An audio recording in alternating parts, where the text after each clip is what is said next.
జై శ్రీమన్నారాయణ. శ్రీమద్భగవద్గీత 11వ అధ్యాయము విశ్వరూప సందర్శన యోగము 54వ శ్లోకము. భక్త్యా తు అనన్యయా శక్య అహమేవం విధోర్జున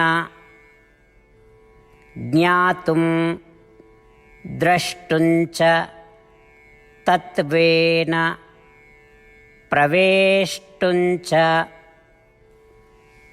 పరంతప. ఓం. గీతాచార్యుడు శ్రీకృష్ణ పరమాత్మ అర్జునుడితో పాటు మనందరికీ విశ్వరూప సందర్శన యోగాన్ని ఉపదేశం చేస్తూ ఉన్నాడు. పరమాత్మ ఈ రకంగా అంటూ ఉన్నాడు, అర్జునా, ఇతరమైనటువంటి ఫలముల మీద ఆశ లేకుండా కేవలము నాయందు మాత్రమే భక్తి ఉంటేనే నా నిజస్వరూపాన్ని తెలుసుకోగలరు. అర్జునా, ఇతరమైనటువంటి ఫలములను ఆశించకుండా కేవలము నాయందు మాత్రమే భక్తి ఉంటేనే నా నిజస్వరూపాన్ని చూడగలరు. అర్జునా, ఇతరమైనటువంటి ఫలముల మీద ఆశ లేకుండా కేవలము నాయందు మాత్రమే భక్తి ఉంటేనే నా నిజస్వరూపాన్ని పరిపూర్ణముగా అనుభవించగలరు అంటూ శ్రీకృష్ణ భగవానుడు తనను తెలుసుకోవాలన్నా, తనను దర్శించాలన్నా, తనను పరిపూర్ణముగా అనుభవించాలన్నా భక్తి మాత్రమే ముఖ్యమైనటువంటి కారణం, అనన్య భక్తి మాత్రమే ముఖ్యమైనటువంటి కారణం అంటూ స్పష్టపరుస్తూ ఉన్నాడు. ఆ పరమాత్మ ఉపదేశాన్ని మనసారా భావన చేస్తూ భగవానుడి యందు అనన్యమైనటువంటి భక్తిని కలిగి ఉంటూ శ్రీమన్నారాయణుడి యొక్క యథార్థమైనటువంటి స్వరూపాన్ని తెలుసుకోవడానికి, శ్రీమన్నారాయణుడి యొక్క యథార్థమైనటువంటి స్వరూపాన్ని దర్శించడానికి, శ్రీమన్నారాయణుడి యొక్క యథార్థమైనటువంటి స్వరూపాన్ని పరిపూర్ణముగా అనుభవించటానికి అనన్యభక్తి మాత్రమే కారణము కనుక ఆ అనన్యభక్తిని కలిగి ఉండే ప్రయత్నము చేస్తూ శ్రీమన్నారాయణుడిని మాత్రమే శరణు వేడుకుంటూ పరమాత్మ పలికిన పలుకులను అదేవిధంగా పలికే ప్రయత్నం చేద్దాం. భక్త్యా త్వనన్యయా శక్య అహమేవం విధోర్జున జ్ఞాతుం ద్రష్టుంచ తత్వేన ప్రవేష్టుంచ పరంతప. అంతేకాకుండా మనం ప్రతిరోజు శ్రీమన్నారాయణుడికి ఒక 8 పనులు చేస్తాం అని మాట ఇద్దాం.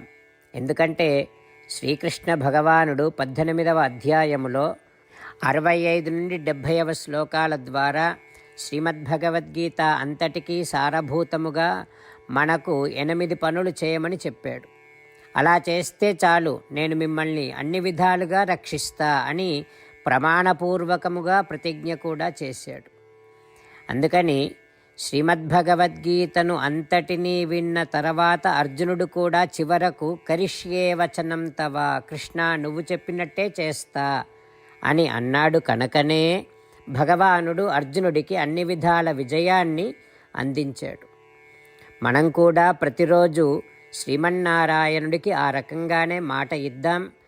8 పనులు చేస్తాం అని మనము మాట ఇస్తే అది అష్టాక్షరీ మహామంత్ర జపము చేసినటువంటి ఫలితాన్ని మనకు ప్రతిరోజు ఇస్తుంది.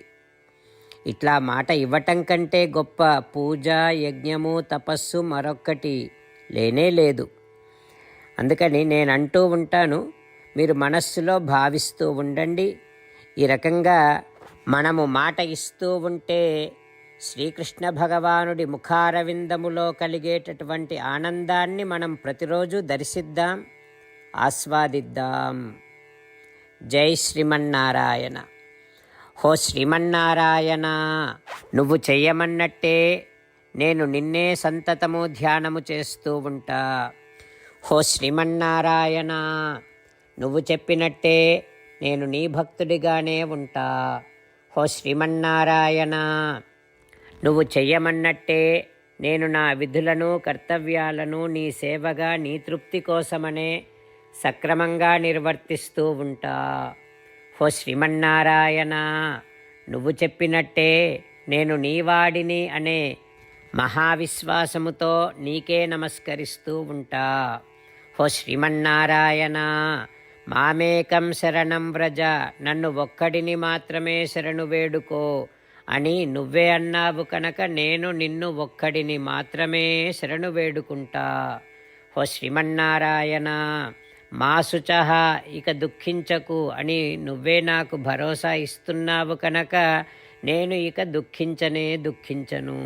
హో శ్రీమన్నారాయణ, నువ్వు చెప్పినట్టే నువ్వు నా కోసమని అనుగ్రహించినటువంటి శ్రీమద్భగవద్గీతను ప్రతిరోజు కనీసము ఒక్క శ్లోకాన్నైనా జ్ఞాపకం చేసుకుంటూ శ్రీమద్భగవద్గీతను అనుసంధానము చేస్తూ ఉంటా. హో శ్రీమన్నారాయణ, నువ్వు చెప్పినట్టే నువ్వందరి కోసమని చెప్పినటువంటి శ్రీమద్భగవద్గీతను తెలియని భక్తులందరికీ తెలియచేసే నా వంతు ప్రయత్నాన్ని నేను నిరంతరము కొనసాగిస్తూనే ఉంటా. హో శ్రీమన్నారాయణ, నేను నువ్వు చెప్పినట్టే చేస్తా, నీకు నచ్చినట్టే ప్రవర్తిస్తా, నీకోసమే పని చేస్తూ ఉంటా. కరిష్యే వచనం తవ. భక్త్యా తు అనన్యయా శక్య అహమేవం విధోర్జున జ్ఞాతుం ద్రష్టుంచ తత్వేన ప్రవేష్టుంచ పరంతప. ఓం భక్త్యా త్వనన్యయా శక్య అహమేవం విధోర్జున జ్ఞాతుం ద్రష్టుం చ తత్వేన ప్రవేష్టుం చ పరంతప.